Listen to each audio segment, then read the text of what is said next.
जय हिंद साथियों, स्वागत है GS practice hub YouTube channel पे। दोस्तों, आज इस वीडियो में बिहार पुलिस कांस्टेबल और मद्य निषेध के लिए सेट प्रैक्टिस सेट संख्या 12 को देखने वाले हैं, जिसका भाग 2 वीडियो है। भाग 2 वीडियो में 51 से लेकर 100 तक प्रश्न को हम लोग इस वीडियो में देखेंगे। भाग 1 वीडियो ऑलरेडी अपलोड कर दिया गया है, जिसमें 1 से लेकर के 50 तक प्रश्न को कवर किया गया है। वीडियो थोड़ा सा लंबा हो सकता है, क्योंकि आपको प्रत्येक ऑप्शन को पूरा ऑपरेशन करते हुए चलना पड़ता है, और साथ में जौन सा पॉइंट है उस पॉइंट को भी आपको थोड़ा सा डिटेल करना पड़ता है। तो वीडियो थोड़ा सा लंबा हो सकता है। एकदम निश्चिंत होकर के आराम से साथ में कलम कॉपी लेकर के बैठ जाइए, ताकि एडिशनल नोट मैं कराऊं तो उसको आप नोट डाउन कर सके, ताकि आगे आने वाला जो टेस्ट है या एग्जाम है उसको में आप धुआंधार फाइटिंग कर सकें। उसके मजबूती के साथ में हम लोग आगे बढ़ते हैं।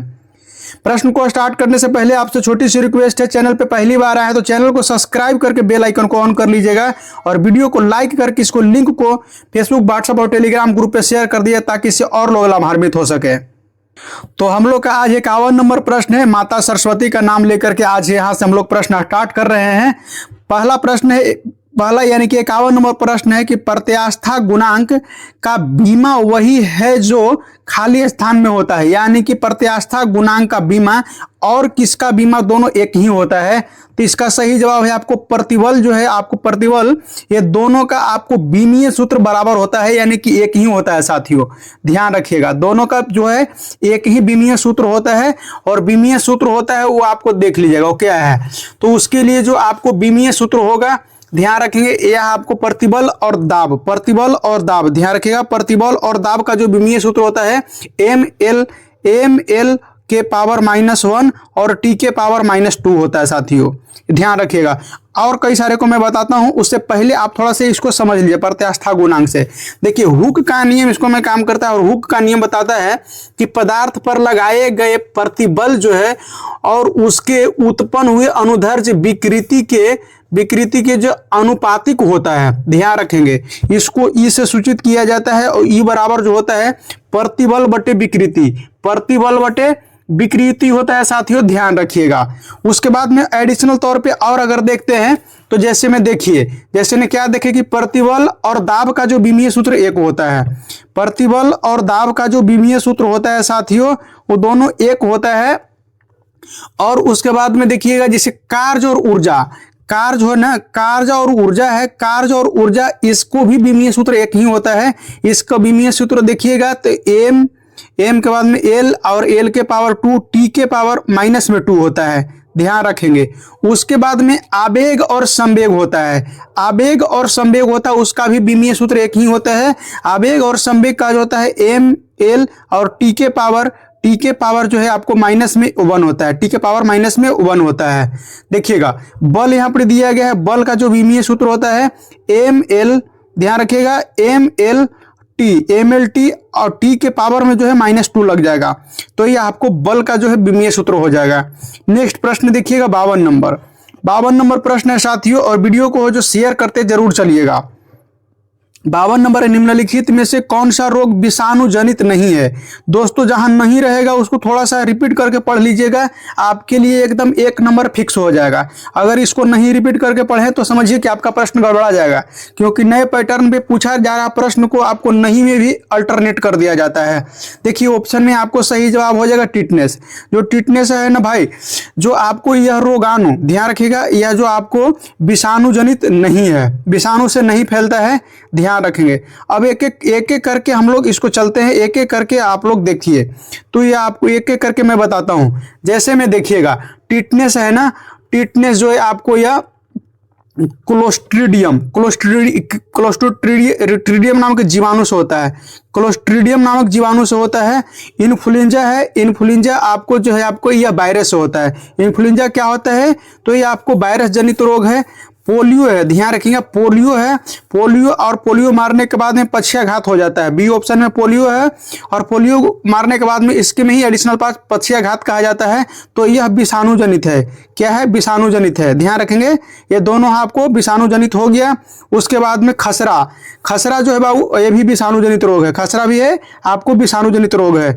आगे देखिएगा 53 नंबर, 53 नंबर प्रश्न में है कि आमाशय में प्रोटीन का पाचन शुरू करने वाला एंजाइम कौन है। आमाशय में जो प्रोटीन का पाचन होता है वह कहाँ से शुरू होता है, तो यह आपको ध्यान रखेंगे। इसका सही जवाब आपको जो हो जाएगा तो यह आपको पेप्सिन, ध्यान रखेंगे। पेप्सिन से जो है आपको पेप्सिन एंजाइम से जो है आपको आमाशय में प्रोटीन का पाचन होना शुरू करता है, यह तोड़ने का काम करता है। आगे देखिए, जैसे में पेप्सिन देखिए, पेप्सिन जो है स्टार्च को तोड़ करके शर्करा में बदल देता है।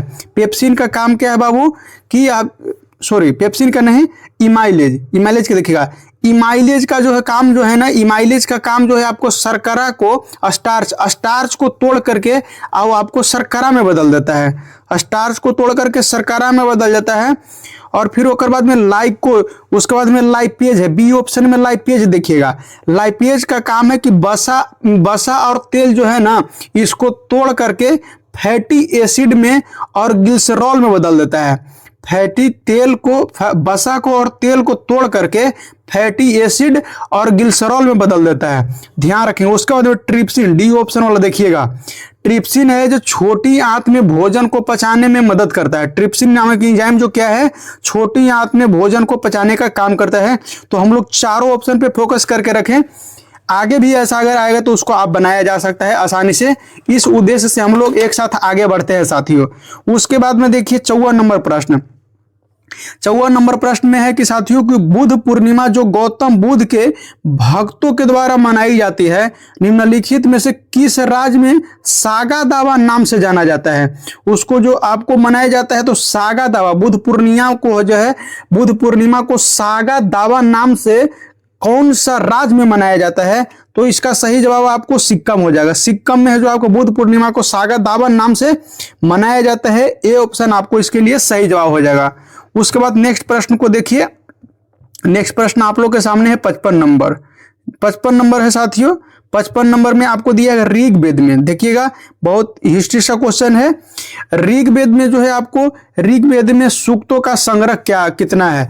ऋग्वेद में सूक्तों का संग्रह है जो आपको 10-28 है। बी ऑप्शन आपको सही जवाब हो जाएगा।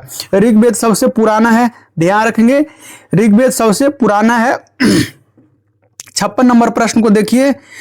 स्फेलेराइट निम्नलिखित में से किस धातु का अयस्क है। किस धातु का अयस्क स्फेलेराइट जो है किस धातु का अयस्क है, तो इसका आपको जो सही जवाब हो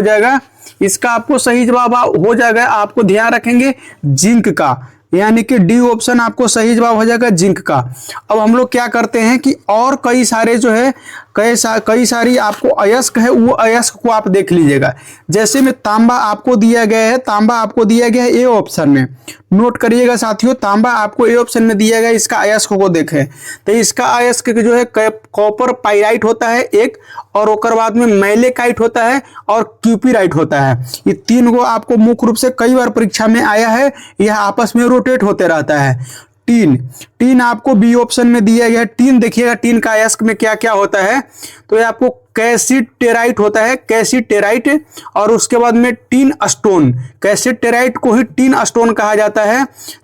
उसके बाद में आपको चांदी दिया गया है सी ऑप्शन में। चांदी का अयस्क में जिसे अगर देखें तो आर्जेंट टाइप जो है, और उसके बाद में जो है आपको उसके बाद में जो है आपको एक और होता है हॉर्न सिल्वर आपको प्रश्न में आया हुआ है। साथ ही हॉर्न सिल्वर और आर्जेंटाइट जो है आपको चांदी का अयस्क है। तो देखिए हम लोग ऐसे सारी ऑप्शन को फोकस करते हुए चल रहे हैं, इसीलिए जो आपको पहले ही बता दिए थे कि वीडियो को जो है आपको अंत तक देखना जरूरी है। वीडियो को अधूरा छोड़ दीजिएगा तो आपको नेक्स्ट जो सेट आएगा उसको में आप अच्छा स्कोर नहीं कर पाइएगा साथियों। तो वीडियो को जो है बने रहिए एकदम। 57 नंबर में देखिएगा, 57 नंबर कांग्रेस और मुस्लिम लीग के लखनऊ समझौता किस वर्ष हुआ था। लखनऊ समझौता जो आपको हुआ था 1916 हुआ था, और इसको में कांग्रेस और मुस्लिम लीग है ये दोनों आपस में पैच हो गया था, यानी कि आपस में मिल गया था। बताइएगा 1907 में सूरत हुआ था। सूरत में दोनों टूटने का काम हुआ था बाबू, दोनों टूटने का काम, गरम दल और नरम दल सूरत में 1907 में टूटा था। आगे देखिएगा, जैसे 57 में 1916 में आपने देखे 1916 में देखे कि कांग्रेस और मुस्लिम लीग का जो है लखनऊ समझौता हुआ, और उसको में दोनों आपस में मिल गए हैं और उसका अध्यक्षता याद रखिए, लखनऊ का जो अध्यक्षता है उनको अध्यक्षता कर रहे थे अंबिका चरण मजूमदार कर रहे थे। ध्यान रखेंगे अंबिका चरण मजूमदार। ज्यादातर अभी प्रश्न जो है आपको अध्यक्षता से ही पूछ रहा है। 1914 आपको बी ऑप्शन में दिया गया है। यह आपको मद्रास चेन्नई में हुआ था बाबू। यह मद्रास चेन्नई में 1914 का जो कांग्रेस का अधिवेशन मद्रास चेन्नई में हुआ था। और इसका जो अध्यक्ष करता है जो आपको भूपेंद्र नाथ बोस हैं, भूपेंद्र नाथ बोस। उसके बाद में आप देखिए सी ऑप्शन वाला नोट करिएगा। 1910 में आपको इलाहाबाद में कांग्रेस का अधिवेशन हुआ था और इसका जो अध्यक्षता करने वाला है सर विलियम बेडरवर्न होता है। सर विलियम बेडरवर्न द्वारा किया गया था। उसके बाद में डी ऑप्शन में आपको 1912 दिया गया है। 1912 इंपॉर्टेंट है इसलिए क्योंकि यह बिहार से रिलेटेड है, तो इसको आप नोट करते चलिए। 1912 में बांकीपुर पटना में अधिवेशन हुआ था कांग्रेस के और इसमें अध्यक्षता करने वाले थे आर.एन. मधुलकर कहा जाता है। आपको किताब में आर.एन. मधुलकर मिलेगा, लेकिन कहीं कहीं आपको नाम अगर पूरा पूछ दिया जाता है तो रघुनाथ नरसिंह मधुलकर थे इसका अध्यक्षता करने वाले पटना बांकीपुर। 58 नंबर प्रश्न देखिए साथियों, थोड़ा सा फास्ट चलने का रीजन है कि थोड़ा डिटेल कराने में बहुत ज्यादा लंबा वीडियो खींचा जाता है, तो कहीं आप लोग का थोड़ा ज्यादा नहीं टाइम लग जाए, इसके लिए थोड़ा सा फास्ट कर रहे हैं। तो आपको फास्ट करके देखने की जरूरत नहीं है, जितना मैं बोल रहा हूं उतना काफी फास्ट है। उसके बाद में 58 नंबर में है हड़प्पा सभ्यता का व्यापारिक संबंध। हड़प्पा सभ्यता है उसको व्यापारिक रूप से देखा जाए तो मेसोपोटामिया के साथ में बहुत अच्छा खासा संबंध है। सी ऑप्शन आपको सही जवाब हो जाएगा। हड़प्पा सभ्यता को एक चीज याद रखें, हड़प्पा सभ्यता है इसको आप जो है आपको इसका पोर्ट जो है ना, पोर्ट मतलब कि बंदरगाह, तो यह लोथल से जहां से एक दूसरे देश से जो है आपको व्यापारिक संबंध व्यापार का सामान आयात और निर्यात होता था, तो उसका जो आपको हड़प्पा का जो पोर्ट है लोथल है। और मेसोपोटामिया का जो पोर्ट है, मेसोपोटामिया का पोर्ट है जो उर होता है, उर। ध्यान रखिए दोनों इंपॉर्टेंट चीज है। उसके बाद में आपको देखिए मेसोपोटामिया जो विश्व की सबसे पुरानी सभ्यता माना जाता है। विश्व की सबसे पुरानी सभ्यता मेसोपोटामिया की सभ्यता को माना जाता है। और उसके बाद में देखिएगा मेसोपोटामिया जो है आपको सुमेरियन सभ्यता के नाम से भी जाना जाता है बाबू। कहीं कहीं सुमेरियन सभ्यता दे दिया जाएगा, सुमेरियन सभ्यता, तो मेसोपोटामिया के सभ्यता को ही सुमेरियन सभ्यता के नाम से भी जाना जाता है। उसके बाद में यूनानी काल देखिए, डी ऑप्शन में यूनान है तो इसको से यूनानी बना लेते हैं। और यूनानी कला में जो देखते हैं तो बुद्ध की मूर्ति जो है, बुद्ध की जितनी भी मूर्ति बनी हुई है तो यूनानी कला से ही प्रेरित होकर के गंधार शैली में बना हुआ है। क्या बना है बाबू? बुद्ध की जितना भी मूर्ति बना हुआ है यूनानी कला से सब जो प्रेरित होकर के गंधार कला में बनाया हुआ मूर्ति है सब बुद्ध भगवान का। आगे देखिए उसके बाद में है 59 प्रश्न है कि आपको बटलर कमेटी का गठन कब हुआ था। यह लग रहा होगा कि आपको प्रश्न सुना नहीं है। बटलर कमेटी का गठन जो है आपको किस वर्ष हुआ था? तो बटलर कमेटी का गठन है आपको इसका सही जवाब सी ऑप्शन हो जाएगा, 1927 में किया गया था। देखिए बाबू बटलर कमेटी जो 1927 में हुआ था और यह भारत सरकार और विदेशी जो देशी रियासतें थे उसके बीच में संबंध को जायजा लेने के लिए वह कमेटी का स्थापना किया गया था, बटलर कमेटी का, और उसका रिपोर्ट पेश किया गया था। 1930 आपको ए ऑप्शन में है बाबू। 1930 जो है ए ऑप्शन में दिया गया। ध्यान रखिएगा इसको से क्या क्या फैक्ट बन सकता है। सविनिया अवज्ञा आंदोलन और नमक सत्याग्रह जो 1930 में शुरू हुआ था। सविनिया अवज्ञा आंदोलन जो है और नमक सत्याग्रह का जो शुरुआत है, ध्यान रखेंगे शुरुआत 6 अप्रैल 1930 को हुआ था। और यह जो है 6 अप्रैल 1930 को आपको यह बनाया गया था। नमक जो है क्या किया गया था? बनाया गया था। लेकिन 12 मार्च 1930 को जो 72 साथी के साथ में नमक सत्याग्रह शुरू किया गया था। ध्यान रखेंगे दोनों अलग अलग पॉइंट है। 6 अप्रैल को समाप्त हुआ था, यानी कि नमक बना करके समाप्त किया गया था नमक कानून को, और 12 मार्च को शुरू किया गया था। ध्यान रखेंगे। उसके बाद में है 72 साथी थे उनको गांधी जी के साथ दे रहे थे। उसके बाद में है आपको 1929 आपको दिए गए हैं बी ऑप्शन में। बी ऑप्शन में जो है आपको 1929 दिया गया है। इसको देखिएगा, विश्वव्यापी आर्थिक मंदी है बाबू 1929 में आया था और यह अमेरिका से शुरू हुआ था, इसका प्रभाव भारत पे भी पड़ा था। तो प्रश्न कई बार आया है, विश्वव्यापी आर्थिक मंदी कब शुरू हुआ था, एक ही सेट नहीं, यह आपको एग्जाम में पूछा गया है। ये VVI कैटेगरी का प्रश्न है बाबू, इसको एकदम दिमाग में सटा लेना है तो सटा लेना है। 1919 देखिए बहुत इंपॉर्टेंट घटना है। 1919 जो है 13 अप्रैल 1919 में जालियांवाला बाग हत्याकांड हुआ था। और जालियांवाला हत्याकांड जो हुआ था आपको रोलेट एक्ट के तहत, जो उसके बिना दलील बिना वकील की गिरफ्तार करने की जो कानून आई थी उसके विरोध में, ध्यान रखेंगे, इसको काला कानून भी कहा गया था, ध्यान रखेंगे। 1900 उसके बाद में 60 नंबर प्रश्न देखिएगा। 60 नंबर प्रश्न है कि इंडिया हाउस का स्थापना कहां किया गया था और कब किया गया था बाबू। इंडिया हाउस का स्थापना है कहां किया गया था और कब किया गया था, किसके द्वारा किया गया था। ये तीनों पॉइंट बहुत बार प्रश्न में पूछा है, तो इसको एकदम ठोक करके याद कर लीजिए, एकदम दिमाग में ठोक लीजिए। जैसे जैसे आपको हटाना है इसको ठोक ठाक के पीट पाट के हटा लीजिए। देखिए इंडिया हाउस का जो स्थापना 1905 लंदन में हुआ था, कई बार प्रश्न आया है। देखिएगा इंडिया हाउस का पूरा नाम देख लीजिए। इंडिया हाउस का जो पूरा नाम है बाबू, इंडिया हाउस का पूरा नाम है Indian home rule society, India home rule society, इसको पूरा नाम, यह भी नाम आपको कभी कभी दे देगा। स्थापना 1905 लंदन में हुआ था। और उसके बाद में संस्थापक कौन थे, यह आपको इंडिया हाउस का संस्थापक जो है श्यामजी कृष्ण वर्मा थे। श्यामजी कृष्ण वर्मा आपको नोट करिएगा।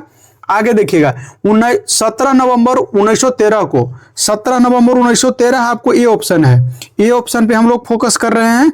सही जवाब तो 1905 लंदन में हो जाएगा, लेकिन हम लोग ए ऑप्शन देख रहे हैं 1913 है बाबू। 17 नवंबर 1913 को आपको ध्यान रखेंगे एक जो आपको नरसंहार हुआ था मानगढ़, ध्यान रखेंगे मानगढ़ धाम जो नरसंहार हुआ था 17 नवंबर 1913 में हुआ था। बहुत ही इंपॉर्टेंट है, दरोगा टाइप के पूछा गया, दरोगा टाइप के पूछे में प्रश्न में यह आ सकता है। यह राजस्थान और गुजरात की जो सीमा पर है और इसका अध्यक्षता करने वाले थे मानगढ़ जो ना मानगढ़ धाम नरसंहार को अध्यक्षता करने वाले थे तो गोविंद गुरु थे, ध्यान रखेंगे। गोविंद गुरु के नेतृत्व में यह जो 1500 भील आदिवासी के इकट्ठा होकर के यह आंदोलन किया जा रहा था, उसको पर अंग्रेज द्वारा जो है आपको अंधाधुंध गोली उसको में भी चला दिया गया था, ध्यान रखेंगे।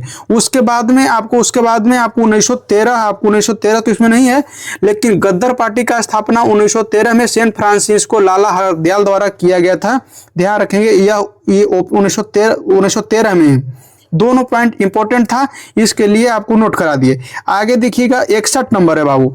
61 नंबर साथियों कि साइमन आयोग जब भारत आया था तो उस समय भारत के ब्रिटिश वायसराय कौन था, बहुत इंपॉर्टेंट क्वेश्चन है। तो यह उस समय जो आपको ब्रिटिश का वायसराय जो था, ब्रिटिश का जो वायसराय था, तो यह जो आपको था लॉर्ड इरविन के समय में, लॉर्ड इरविन, यानी कि बी ऑप्शन आपको सही जवाब हो जाएगा लॉर्ड इरविन के समय में। अब देखिए एक एक करके हम लोग डिटेल समझते हैं। जैसे में साइमन गो बैक का नारा है, जो साइमन कमीशन आया था तो साइमन गो बैक का नारा लगा करके इसको विरोध प्रदर्शन किया गया था। और साइमन गो बैक नारा का जो है आपको जिनके द्वारा दिया गया था उनका नाम है यूसुफ मेहर अली, ध्यान रखेंगे यूसुफ मेहर अली उनका नाम था, जो साइमन गो बैक का नारा दिए थे। 30 अक्टूबर 1928 को लाहौर में साइमन कमीशन के विरोध करते हुए लाला लाजपत राय को पुलिस द्वारा लाठी से खूब पीटा गया था, मार के एकदम कचूमर उड़ा दिया गया था। और वही के बाद में जो है आपको 17 नवंबर 1928 को उनको जो मृत्यु हो जाता है लाला हरदयाल को, ध्यान रखेंगे। प्रश्न आता है क्या कि पुलिस बाबरता का शिकार होने वाला क्रांतिकारी कौन थे, पुलिस के लाठी बाबरता का शिकार होने वाले क्रांतिकारी कौन थे, ऐसा करके प्रश्न आता है साथियों। लॉर्ड रीडिंग आपको ऑप्शन ए में दिया गया है, अब आप क्वेश्चन कर रहे हैं। लॉर्ड रीडिंग है, इसका कार्यकाल को सबसे पहले देखिए 1921 से 1926 तक होता है।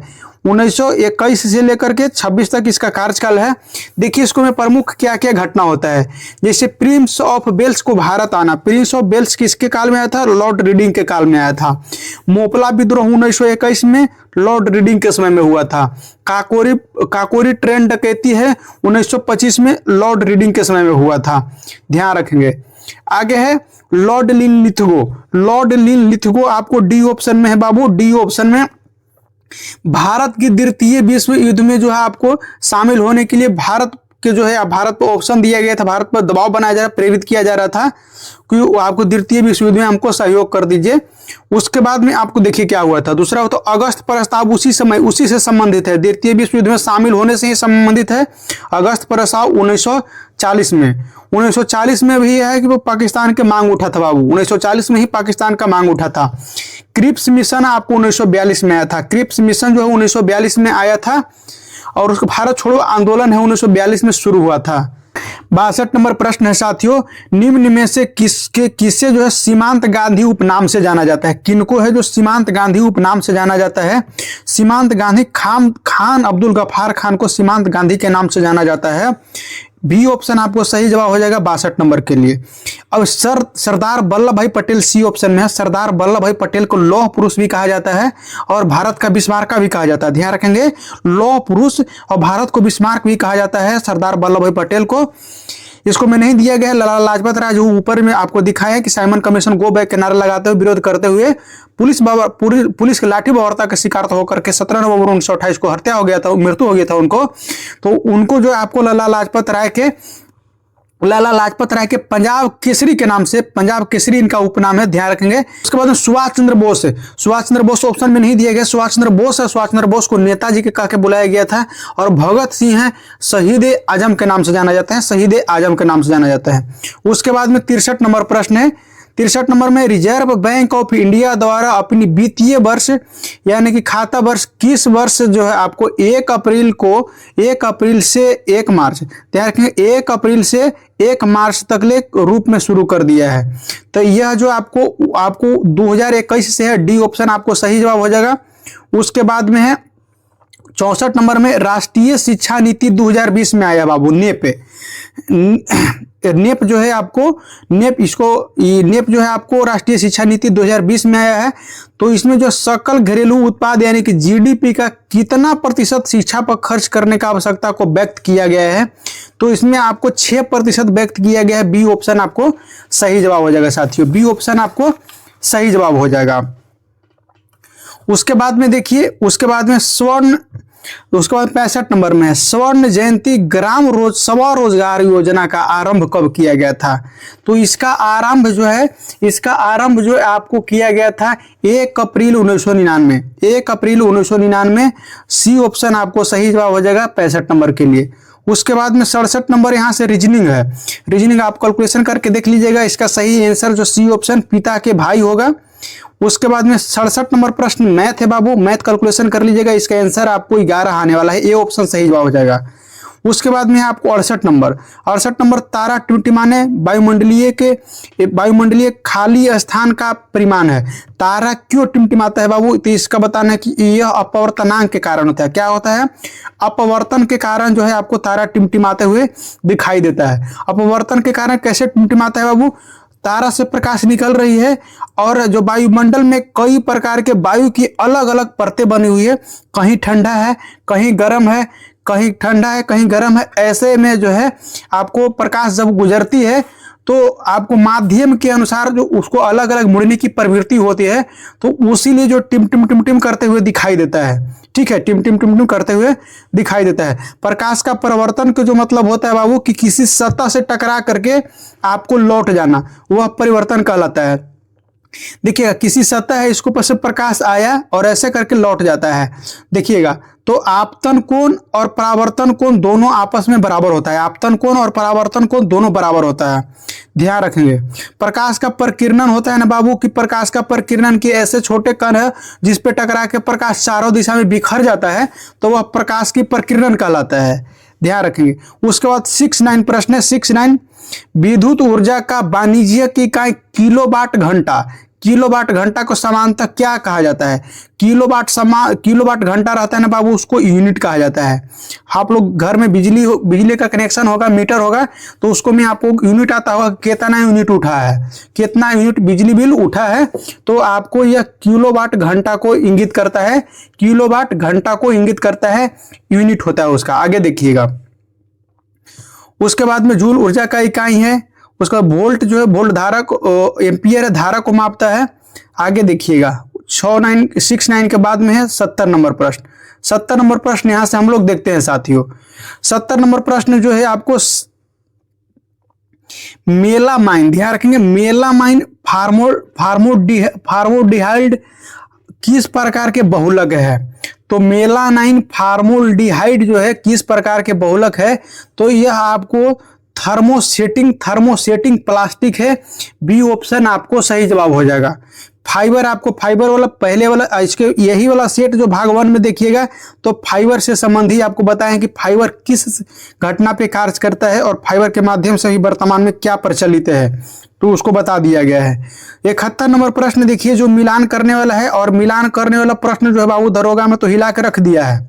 दरोगा में जिसको 17 तारीख एग्जाम पर गया है बाबू उसको एकदम दिमाग जो है आपको दही बना कर रख दिया है एग्जामिनर। बहुत जबरदस्त क्वेश्चन पूछा गया है मिलान से भी और कथन कारण से भी।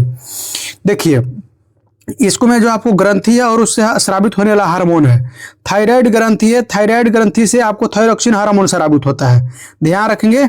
उसके बाद में अधिवृक्क कॉर्टेक्स से है यानी कि डी ऑप्शन, उसको से आपको एल्ड्रोस्टेरोन स्रावित होता है।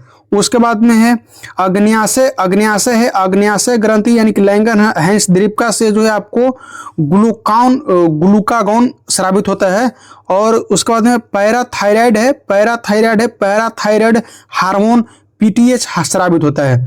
देखिएगा बाबू आपको यह जो हार्मोन है यह आपको शर्करा को नियंत्रित करने वाला काम करता है। यह हार्मोन ग्लूकागॉन जो है आपको शर्करा को नियंत्रित करने का काम करता है। और इसमें जो आपको एल्ड्रोस्टेरोन है यह आपको बीपी का नियंत्रण करता है और सोडियम और पोटास का नियंत्रण करता है। सोडियम और पोटास या फॉस्फोरस का नियंत्रण करने का काम करता है। यह आपको भी याद रखना है। इसके हिसाब से आपको ऑप्शन जो हो जाएगा सही ऑप्शन आपको ए ऑप्शन हो जाएगा। ध्यान से देख लीजिएगा, स्क्रीनशॉट कर लीजिएगा। ये आपको बायो जो है आपको मिलान करने वाला तो आपको भूलना नहीं है। जितना बार रिवीजन करना हो जब आपको टाइम मिले एक बार स्क्रीनशॉट खोलिए और देख लीजिए क्योंकि बहुत इंपॉर्टेंट है। वीडियो को थोड़ा जो है वीडियो को लाइक करके, वीडियो बहुत कम लाइक लोग करते हैं, वीडियो को लाइक करके और कमेंट करते रहिएगा।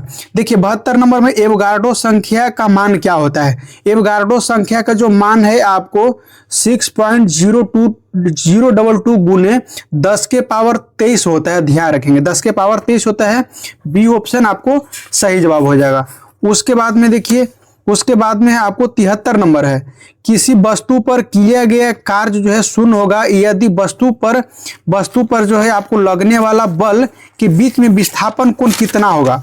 देखिए वो वस्तु पर बल लगा रहा है, एक वस्तु है इसको पर बल लगा रहा है तो इसको कितना डिग्री कोण बन जाएगा, कितना डिग्री पर आप बल लगेगा तक आपको कार्य शून्य होगा, कोई कार्य नहीं होगा। तो यह आपको बताने का अर्थ है, इस प्रश्न का अर्थ है। इसका सही जवाब हो जाएगा 90 डिग्री पर जो है आपको बल लगाने पर जो है आपको वस्तु के बीच में जो है आपको 90 डिग्री रहेगा तो कार्य जो है शून्य होगा। क्या होगा बाबू? कार्य एकदम कुछ हो भी नहीं करेगा, शून्य हो जाएगा। उसके बाद में देखिए 78 नंबर में है कथन कारण।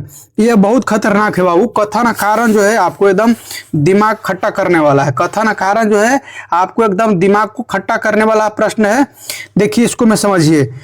वो कथन कहा गया है कि सभी कोशिकारुक जंतु जो है यह बंद प्रकार के परिसंचरण तंत्र पाया जाता है और इसका कारण जो दिया गया है आर। देखिए केंचुआ एक केशेरुक है फिर भी इसमें बंद परिसंचरण तंत्र होता है।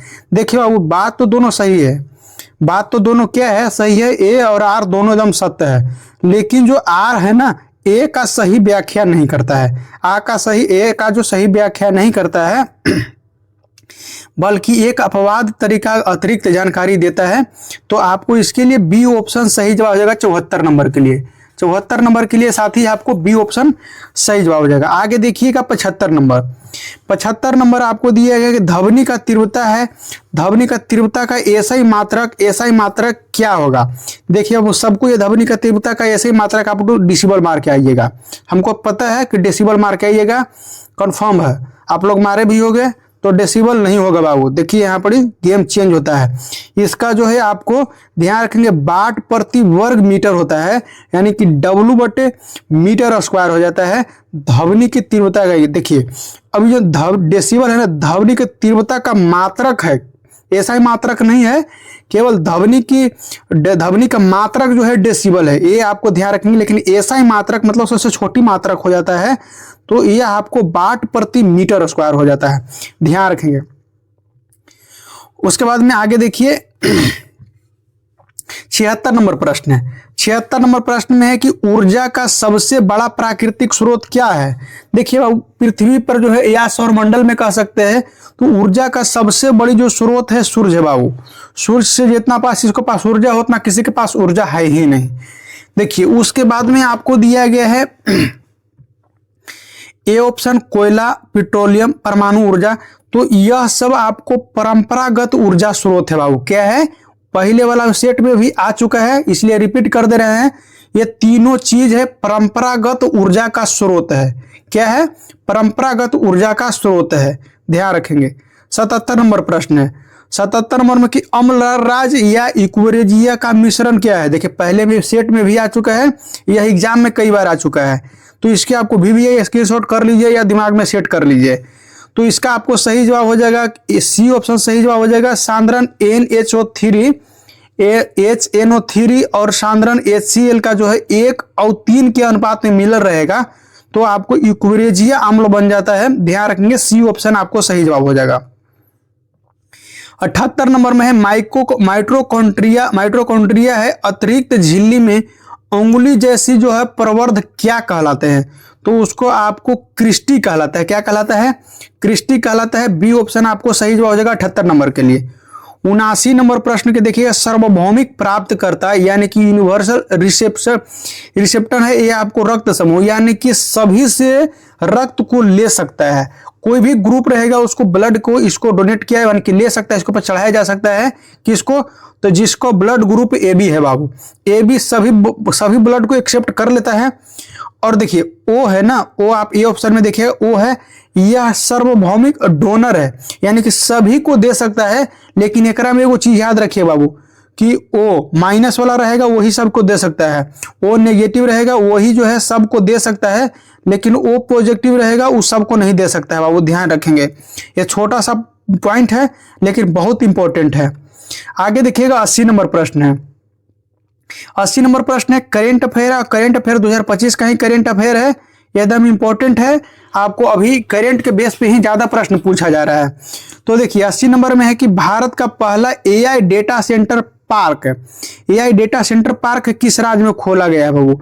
तो यह आपको छत्तीसगढ़ में खोला गया है। और छत्तीसगढ़ के जो यह जगह का नाम है ना, छत्तीसगढ़ में यह जगह का नाम ध्यान रखिए। तो इसको आपको नवा है, इसी शायद कुछ करके है, नवा करके है। और ये छत्तीसगढ़ के जो है आपको शायद बस्तर तरफ पड़ रहा है। तो देखिए इसको में जो आपको छत्तीसगढ़ में खोला गया है। और इसको जो है खर्च कितना है बाबू, इसको डेटा सेंटर जो है AI डेटा सेंटर इसको खोलने का जो खर्च सरकार के आया है, इन लोगों में 100 करोड़ का जो है 1000 करोड़ का अनुमान लगाया गया है। और इसको जो है आपको 23 मई 2025 को छत्तीसगढ़ में इसको ऐलान किया गया था। और यहाँ के जो मुख्यमंत्री थे विष्णुदेव साय के द्वारा यह जो है पार्क स्थापित करने के लिए घोषणा किया गया था, ध्यान रखिए। 81 नंबर में है 7वें क्वाड शिखर सम्मेलन 2025 का आयोजन किस देश में हुआ है। यह किस देश में हुआ है, तो यह देखिएगा भारत में हुआ है। ऐसा देखिए करेंट अफेयर का एक सीरीज जो है एग्जाम से पहले आपको लेकर आएंगे, उसको मैं सारा इंपॉर्टेंट प्रश्न को जो आपको करेंट अफेयर है उसको कंप्लीट कराएंगे। देखिए तो ये आपको 7वां जो क्वाड शिखर सम्मेलन 2025 का आयोजन भारत में हुआ था। और उसके बाद में देखिए किसके बीच में एक जो है भारत और ऑस्ट्रेलिया, भारत के प्रधानमंत्री नरेंद्र मोदी और ऑस्ट्रेलिया के प्रधानमंत्री एंथनी थे, उनमें जो है आपको शिखर सम्मेलन के आमंत्रित किया था, ये आपको ध्यान रखना है। उसके बाद में जापान के पूर्व प्रधानमंत्री शिंजो आबे थे, क्वाड का प्रस्तावक थे। क्वाड का कौन थे, प्रस्तावक थे बाबू। क्वाड का औपचारिक रूप से 2007 में प्रश्न आएगा, आपको प्रश्न आएगा, ये प्रश्न आता है कि क्वाड का औपचारिक रूप से जो है बाबू 2007 में जो है ये अस्तित्व में आया था। प्रश्न पूछेगा कि क्वाड कब अस्तित्व में आया था, तो 2007 याद रखिएगा। बोलते बोलते है थोड़ा सा गला बच जाता है, तो थोड़ा सा बोली आपको कैसे भी लग रहा होगा, कोई बात नहीं, आप लोग के लिए इतना कर सकते हैं। 82 नंबर में भारतीय सेना की ओर से किस जो है महिला अधिकारी ने ऑपरेशन सिंदूर के जो आपको मीडिया का ब्रीफिंग दिया था, मीडिया का ब्रीफिंग दी थी, यानी कि मीडिया में आकर के जानकारी दी थी, और यह जो है आपको उसका नेतृत्व भी कर रही थी, तो यह आपको कर्नल सोफिया कुरैशी थी, कर्नल सोफिया कुरैशी थी। ये ऑप्शन आपको सही जवाब हो जाएगा। और इसको में याद रखिए कि कर्नल सोफिया कुरैशी थी, और इसको में एक और जो थी दूसरी भारतीय वायुसेना के जो है विंग कमांडर जो बोमिका, ध्यान रखें, बोमिका सिंह थी। ये दोनों मिलकर के आकर के ब्रीफिंग दी थी, यानी कि जानकारी दी थी मीडिया में। उसके बाद में देखिए कुरैशी जो है, सोफिया कुरैशी जो है मूल रूप से गुजरात राज्य के रहने वाली थी। कहाँ के थे, तो गुजरात राज्य के रहने वाली थी बाबू।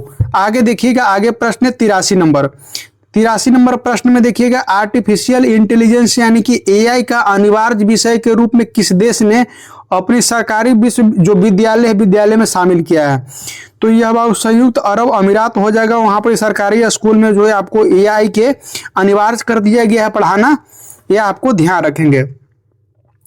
आगे देखते हैं 84 नंबर में है बाबू कि भारत के प्रथम गोल्ड मेल्टिंग एटीएम का अनावरण कहाँ किया गया। देखिए बाबू, गोल्ड मेल्टिंग मतलब कि एटीएम जो ऐसे होता है, पैसा निकालते हैं एटीएम से, वैसे एटीएम से अब जो है आपको सोना खरीद सकते हैं। क्या कर सकते हैं, सोना खरीद सकते हैं, और सोना उसको में डाल भी सकते हैं। ध्यान रखेंगे, तो इसका सही जवाब हो जाएगा, यह हैदराबाद से शुरू किया गया है बाबू, हैदराबाद से। देखिए इसको में जो है आपको गोल्ड सिक्का कंपनी है, और इसके द्वारा जो एआई के द्वारा संचालित होगा, इसको में एआई अंदर में काम करता रहेगा, और यह गोल्ड मेल्टिंग एटीएम लॉन्च किया गया है। वर्तमान में लगभग में बाबू आपको 14 सोने की एटीएम सक्रिय है। वर्तमान देश भर में कितना, 14 को। ध्यान रखिए, प्रश्न पूछ सकता है। और वही अंतर्राष्ट्रीय तौर पे देखेंगे तो 3 गो अंतर्राष्ट्रीय तौर पे सोना का एटीएम अभी संचालित है। आगे देखिएगा 85 नंबर में है कि पुंगा घाटी कहाँ स्थित है। पुंगा घाटी स्थित आपको लद्दाख में बाबू, यह प्रश्न पूछा गया है, ध्यान रखेंगे। अब पुंगा घाटी तो देख लीजिए, इसके संबंधी और जो ऑप्शन है और उसके बाद में इंपॉर्टेंस है उसको याद कर लीजिएगा। डायरेक्टली मैं बता रहा हूँ, आप नोट करते चलिएगा। जैसे भारत में घाटी और राज्य को केंद्र शासित प्रदेश या जहां भी हो, आप इसको देखिएगा। इसको में जैसे हम देखें, आरकू घाटी आपको आंध्र प्रदेश में है, उसके बाद में है वराक घाटी असम में, एकदम इंपॉर्टेंट है, जो पूछा जा रहा है उसी को मैं बता रहा हूं। वराक घाटी है आपको जो है आपको वराक घाटी असम में है। उसके बाद में आपको देखिएगा चंबा घाटी, देखो चंबल अलग है और एगो चंबा है, तो चंबा घाटी हिमाचल प्रदेश में, चंबा घाटी हिमाचल प्रदेश में। उसके बाद चुम्बी घाटी, चंबा घाटी या चुम्बी घाटी कंफ्यूजन करेगा, चुम्बी घाटी सिक्किम में हो जाएगा, भूटान और भारत के चीन के चौराहा पर है, ध्यान रखेंगे। उसके बाद में है आपको, उसके बाद में है कंब घाटी, यह भी पूछा गया है, तमिलनाडु में है। उसके बाद में है नुब्रा घाटी, लद्दाख में है, नुब्रा घाटी भी लद्दाख में है। 86 नंबर प्रश्न है, हिमालय पर्वत के उत्तरी पर्वतमाला का नाम क्या है। उत्तरी पर्वतमाला का जो नाम है आपको हिमाद्री है, ये ऑप्शन आपको सही जवाब हो जाएगा, ध्यान रखेंगे हिमाद्री। अब थोड़ा सा पर्वत से लेकर थोड़ा सा और जान लीजिए। जैसे हिमालय पर्वत का जो 4 श्रेणी है बाबू, हिमालय पर्वत के 4 श्रेणी है। एक है परा हिमालय है, दूसरा महान हिमालय है, महान हिमालय है, और तीसरा है जो आपको मध्य हिमालय है, और चौथा है शिवालिक हिमालय है। ये हिमालय के 4 भाग में मुख्य रूप से आपको विभाजित किया गया है। देखिए बाबू, परा हिमालय और ट्रांस हिमालय के बीच में आपको तेथिस हिमालय के नाम से भी जाना जाता है। और देखिए जहां हिमालय अभी वर्तमान में है, वहां तेथिस नामक सागर पहले था, तेथिस नामक सागर था, उससे ही आपको जो है आपको यह हिमालय के निर्माण हुआ है। आगे देखिएगा, आगे है कि महान हिमालय और हिमाद्री, महान हिमालय को हिमाद्री भी कहा जाता है, महान हिमालय है बाबू उसको हिमाद्री भी कहा जाता है। और शिवालिक श्रेणी को जो है, शिवालिक श्रेणी जो है, ध्यान रखेंगे, शिवालिक श्रेणी को जो आपको उप हिमालय भी कहा जाता है। आगे देखिएगा 87 नंबर है, 87 नंबर में है कि आपको डोलड्रम किन अक्षांश के मध्य में बनता है। डोलड्रम हमेशा जो है बाबू आपको ध्यान रखेंगे 5 डिग्री उत्तर और 5 डिग्री दक्षिण अक्षांश पे बनता है, यानी कि सी ऑप्शन आपको सही जवाब हो जाएगा। सी ऑप्शन आपको सही जवाब हो जाएगा। उसके बाद में देखिएगा 88 नंबर में है, चावल का खेती के लिए उपयुक्त जलवायु कैसी होनी चाहिए। तो ये आपको उष्ण कटिबंधीय जलवायु में इसको उगाया जाता है। बी ऑप्शन आपको सही जवाब हो जाएगा। 40 के जो आपको चावल के लिए जो है आपको उष्ण कटिबंधीय मानसूनी जलवायु फसल है बाबू, ध्यान रखिए। वर्षा के चावल के लिए जो वर्षा चाहिए ना वो 100 से लेकर के 150 सेंटीमीटर तक चाहिए बाबू, 100 से लेकर 150 सेंटीमीटर तक चाहिए इसको वर्षा। उसके बाद में तापमान इसको कितना होना चाहिए चावल को, चावल उगाने के तापमान आपको 20 डिग्री से लेकर 30 डिग्री सेंटीग्रेड तक ले इसको तापमान होना चाहिए। चावल में जो है चावल भारत में प्रथम स्थान में है बाबू, देखिएगा चावल भारत में प्रथम स्थान है। चावल भारत का प्रथम स्थान है विश्व भर में, और विश्व का दूसरा मुख्य खाद्य फसल है बाबू। देखिए चावल खाने के मामले में भारत में प्रथम सबसे ज्यादा चावल खाया जाता है, और विश्व में जो है आपको दूसरा स्थान है चावल को खाने में। देखिए विश्व में धान का कटोरा है थाईलैंड के कहा जाता है, विश्व में धान का कटोरा है बाबू, धान का कटोरा थाईलैंड को कहा जाता है। अब भारत में धान का कटोरा है छत्तीसगढ़ को कहा जाता है। देखेंगे बिहार में धान का कटोरा है रोहतास को कहा जाता है, रोहतास के कहा जाता है। आगे देखिए 89 नंबर प्रश्न है, पीर पंजाल किसके अंतर्गत आता है। पीर पंजाल जो है, पीर पंजाल आपको जम्मू कश्मीर के अंतर्गत आता है, पीर पंजाल के जम्मू कश्मीर के अंतर्गत आता है, ध्यान रखेंगे। और ध्यान रखेंगे इसमें जो पीर पंजाल है, पीर पंजाल जो है आपको पीर पंजाल को जो आपको पीर पंजाल दर्रा को पीर का गली भी कहा जाता है बाबू, पीर पंजाल दर्रा है वह पीर के गली भी कहा जाता है, यह भी ध्यान रखेंगे। और पीर पंजाल जो लघु हिमालय का सबसे बड़ी श्रेणी है, क्या बाबू, लघु हिमालय का सबसे बड़ी श्रेणी है, यह आपको ध्यान रखेंगे। और भारत के सबसे लंबे रेलवे सुरंग भी इसी के अंदर में है। उसके बाद में आपको सरक्रिक विवाद 90 नंबर, देखिए 90 नंबर प्रश्न है, सरक्रिक विवाद किन जो है देश के मध्य में, किन दो देश के मध्य में जो है आपको सरक्रिक वाला विवाद है। तो यह जो आपको भारत और पाकिस्तान हो जाएगा, भारत और पाकिस्तान के बीच में जो है आपको सरक्रिक विवाद है, ध्यान रखेंगे। और यह जो है आपको भारत और पाकिस्तान के बीच में वो सिंधु विवाद भी है, ध्यान रखें बाबू। एक सरक्रिक विवाद हो गया और एक सिंधु नदी का विवाद है, वह हाल ही में जो आपको स्ट्राइक हुआ था तो उसको में यह चर्चा में आया था पानी बंद करने के लिए कि मोदी जी पानी बंद कर देंगे। उसके बाद में देखिएगा बगलिहार योजना और तुलबुल परियोजना भारत के पाकिस्तान के बीच में विवाद का कारण बना है। कश्मीर में प्रथम युद्ध जो है आपको पाकिस्तान से जो है आपको 1947-48 में हुआ था, यह भी आपको याद रखना है, यह अपना नल्ला से हुआ था। 91 नंबर है, भाखड़ा लांगल बांध किस नदी पर है। भाखड़ा नांगल बांध जो है यह आपको सतलज नदी पे मिलेगा, बी ऑप्शन आपको सही जवाब हो जाएगा। याद रखिएगा भास खाली याद रखिएगा, भास से भाखड़ा और 100 से सतलज, ध्यान रखेंगे। उसके बाद में देखिए बाबू भाखड़ा लांगल दोनों अलग अलग है, लेकिन आपको देखिए भाखड़ा लांगल बांध का 1955 से लेकर 1963 के मध्य में इसको बनकर तैयार किया गया था, यह आपको ध्यान रखने हैं। सतलज नदी पर जो है 2 बांध का निर्माण किया गया, भाखड़ा और नांगल। सतलज नदी पे है भाखड़ा और नांगल, 2 अलग अलग बांध है बाबू। 92 नंबर प्रश्न है, कावेरी नदी भारत के किन राज्य से होकर बहती है। कावेरी जो है आपको तमिलनाडु और कर्नाटक के बीच में जो है आपको विवाद का कभी कभी कारण भी बन जाता है, तो ध्यान रखें कावेरी नदी जो है आपको तमिलनाडु और कर्नाटक से होकर के बहती है, देखेंगे। उसके बाद में 93 नंबर प्रश्न है कि भारत का जो संप्रभु कौन है। भारत के संप्रभु मतलब कि सभी में, तो यह सी ऑप्शन जनता यहाँ की है, ध्यान रखेंगे। उसके बाद में है आपको 94 नंबर प्रश्न है, 94 नंबर में है कि भारतीय संविधान में कौन सा भाग संविधान का आत्मा कहा गया है। संविधान का आत्मा जो है आपको उद्देशिका को कहा गया है, और अनुच्छेद 32 को संविधान की कुंजी कहा गया है बाबू।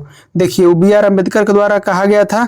94 के बाद 95 नंबर प्रश्न है, 95 नंबर प्रश्न है आपको भारतीय संविधान के किस अनुच्छेद में राज्य लोक सेवा आयोग का प्रावधान है। राज्य लोक सेवा आयोग का प्रावधान अनुच्छेद 315 में है। उसके बाद में 94 के बाद में देखिए 95 के बाद 96 है, बिहार में राज्यपाल विधान परिषद के कितने सदस्य को मनोनीत कर सकता है। तो इसका आपको सही जवाब हो जाएगा 96 का 96 का आपको देखिए 1/6 भाग जो है आपको राज्यपाल मनोनीत कर सकता है। ध्यान रखेंगे, बहुत इंपॉर्टेंट है।